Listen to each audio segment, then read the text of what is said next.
Why do smart people stay broke? Maybe it's the decisions they're making without even realizing it. Today, we're not talking about saving more, budgeting harder, or cutting lattes out of your life.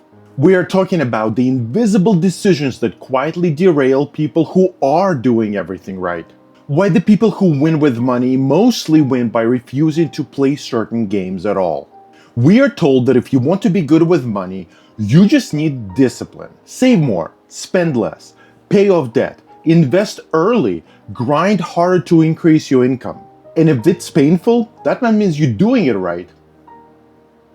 But the people who win with money don't just grind harder. They remove friction, they avoid financial traps entirely, and they refuse to make certain decisions, even when those decisions look smart, normal, or socially expected.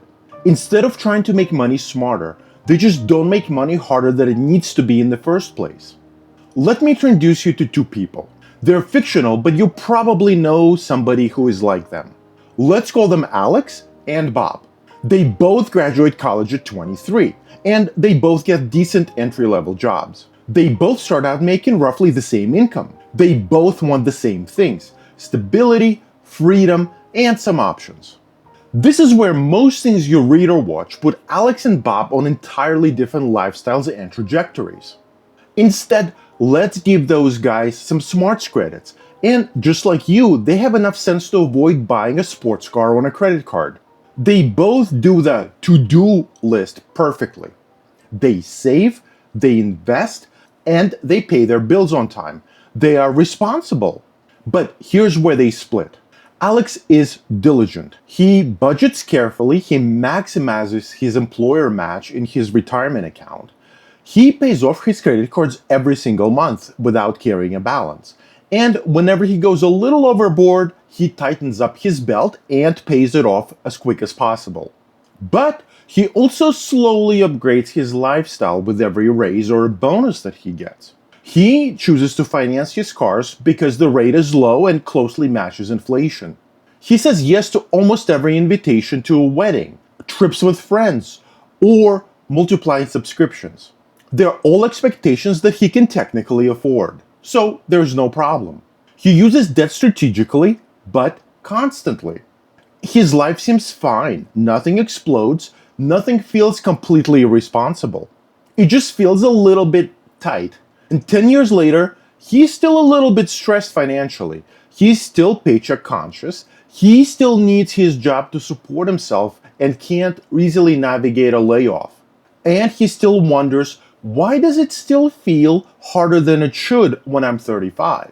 Now, Bob does all the same things we said Alex does. He puts in up to his employer match into his retirement account. He doesn't carry a balance on his credit cards. He slowly buys nicer things for him as his income grows. A better phone, a nicer car, and he travels a bit. But he keeps his fixed costs really low. He says no to invitations early and often. He avoids financial complexity. And he delays upgrades even when he could afford them until he really needs to. He doesn't bother optimizing every dollar. He just avoids the obvious money traps. And 10 years later, by his mid-30s, he's created for himself options, space, a margin, he's calm around money, and he has a lot of flexibility. He basically lived on the same income, but he created an entirely different outcome for himself. The difference wasn't the effort that he put in, it was just what he refused to do. So this is where it gets a little bit uncomfortable. None of these are secrets. They're just socially awkward, and almost no one talks about them. Fixed costs are the bills that don't care how you're feeling or what your real income is. There are things like rent or mortgage, your car payments, insurance premiums, mandatory subscriptions like your cell phone plan or internet at your house. And there are your minimum debt payments, perhaps on a student loans. Many people let these rise automatically as their income increases. They get more money, they get a nicer place, a better car, more commitments, bigger expenses. It feels natural and it feels earned. It's also the fastest way to trap yourself. This does not mean you have to live like a monk. It means keeping housing boring longer than feels necessary. It means driving cars a little bit past their social expiration date. It means being very suspicious of anything that comes with a fixed, recurring monthly payment. In fact, you should treat new recurring expenses like they're permanent tattoos. It doesn't mean you never get one, but it means you're sure you want it before you do. So before you say yes to anything that rolls into your life asking for your money, ask yourself one question. Does this permanently raise the financial floor of my life? If yes, then pause and think about it if it's something you really want. Here's the thing. Low fixed costs buy you time and freedom. Time to leave bad jobs you don't like, survive an unexpected layoff, take risks and invest aggressively when you spot a good opportunity. And you sleep better at night knowing that a flat tire or your phone cracking open when you drop it is not a financial emergency, just a small inconvenience. High income with high fixed cost is super fragile. Moderate income with low fixed cost is super powerful. We talk about debt like it's math, but it's not. Debt is emotional validation. It says, I've arrived, I belong, I'm keeping up. Cars, homes, renovations, lifestyle financing, travel. Most people don't borrow because they need to. They borrow because they want the identity that comes with lifestyle and accessories. No one needs a 1 week vacation in Bali, and no one needs a luxury SUV.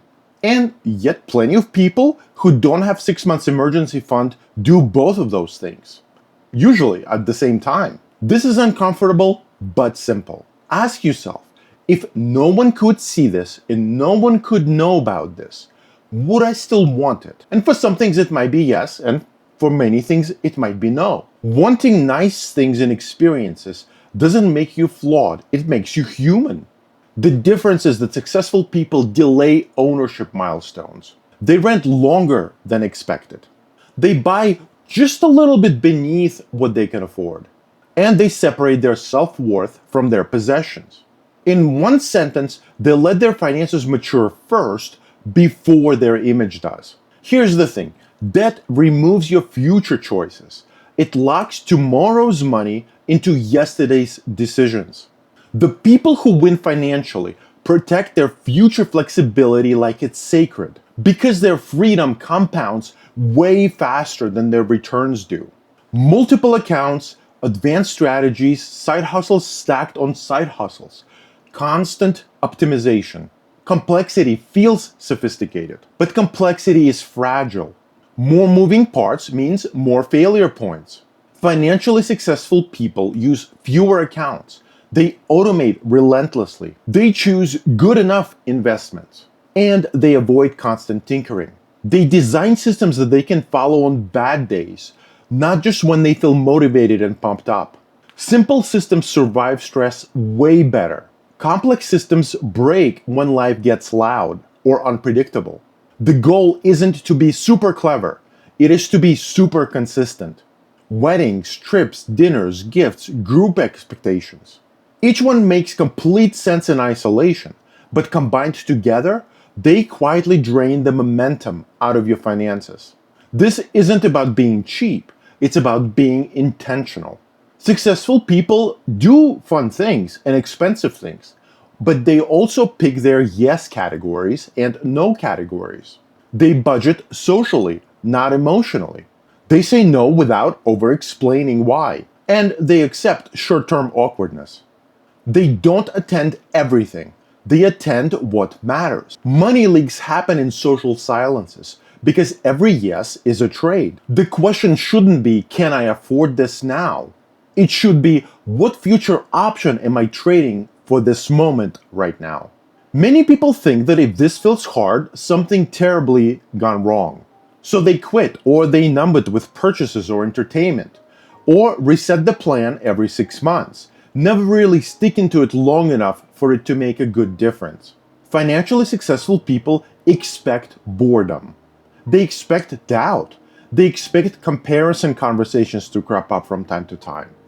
They understand that their progress will be excruciatingly slow and it's going to take years or decades. They don't panic when motivation fades, and they don't constantly tinker and redesign their system. They stay the course. Winning with money doesn't look impressive early on. It is emotionally quiet and subdued. It looks repetitive, underwhelming, almost anticlimactic. Until one day, all of a sudden, it isn't. Until one day, all of a sudden, it isn't. If you feel like you're doing everything right, but it still feels harder than it should, you're probably not failing. You're just carrying extra weight you never needed to pick up in the first place. The people who reach financial independence don't have superhuman discipline. They simply stop making their lives harder than necessary. And the real shift happens not when you learn to do more. It's when you learn that you can finally let go of things you shouldn't be doing in the first place. Thank you.